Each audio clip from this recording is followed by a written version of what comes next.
اعوذ باللہ من الشیطان الرجیم بسم اللہ الرحمن الرحیم لا حول ولا قوة الا باللہ۔ السلام علیکم ورحمۃ اللہ وبرکاتہ۔ میرے بھائیوں، آج مسلمان نماز پڑھ رہا، حج کر رہا، زکوٰۃ دے رہا، صدقات دے رہا، ہر نیک اعمال کر رہا، ماں باپ کے ساتھ اچھا سلوک کر رہا، پڑوسیوں کے ساتھ سلوک کر رہا، بعض نہیں بھی کر رہے بعض لوگ، لیکن اگر ہم سب اچھے نیک کام کریں، پنج گانا نمازی ہے، سب ہے، مگر اگر ہمارا توحید کا یقین صحیح نہیں رہا تو ہمارے ہر اعمال برباد ہے۔ توحید کا عمل ہم اللہ کو یکتا ماننا ہے، اس کے ساتھ کسی کو شریک کرنا نہیں ہے، یہ سب سے امپورٹنٹ ہے۔ اگر ہمارا یہ یقین اگر درست نہیں رہے گا تو ہمارے سارے اعمال برباد ہیں۔ ہاں، انبیاء علیہ السلام کو اللہ پاک جب دنیا میں بھیجتے تھے تو انبیاء علیہ السلام یہی دعوت دیتے تھے کہ اللہ کے ساتھ کسی کو شریک نہ کرو۔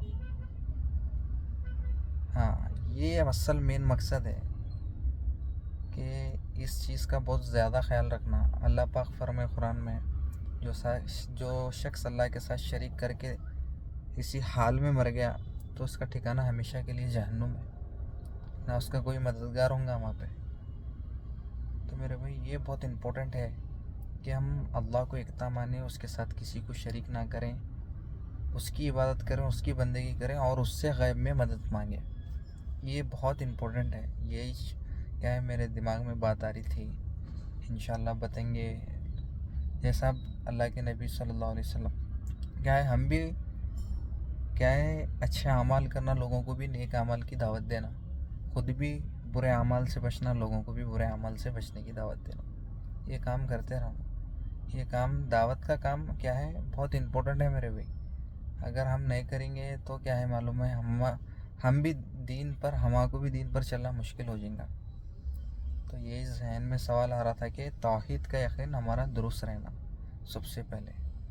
ہاں، یہ بہت امپورٹنٹ ہے، یہی میسج پہنچانا تھا، جو بہت ضروری بات تھی کہ اپنا یقین کو درست کریں، اللہ کے ساتھ شریک نہ کریں، اللہ کو اپنا مشکل کشا سمجھیں، اللہ سے مدد مانگیں، اللہ کے سامنے جھکیں، کیوں ہماری ہر ضرورت اللہ پاک پوری کر رہے ہیں۔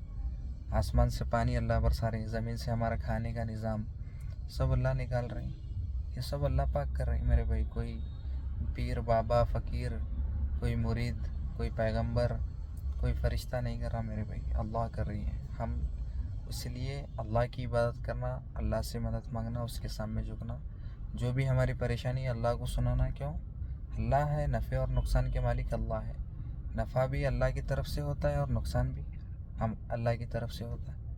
تو میرے بھائی، یہ امپورٹنٹ تھی بات، بہت ضروری تھی بتانے کا، اس لیے میرے ذہن میں آیا کہ ٹائم نکال کے بتاؤں، تو اس لیے کیا ہے شیئر کروں۔ انشاءاللہ اللہ جو میں نے حق بات کہی اس پر عمل کی توفیق عطا فرمائے۔ جو بھی میرے دل سے غلط بات، جو بھی میرے منہ سے غلط بات نکلی، اللہ مجھے معاف فرمائے۔ اللہ پاک ہمیں کہنے سننے سے زیادہ عمل کی توفیق عطا فرمائے۔ آمین ثم آمین۔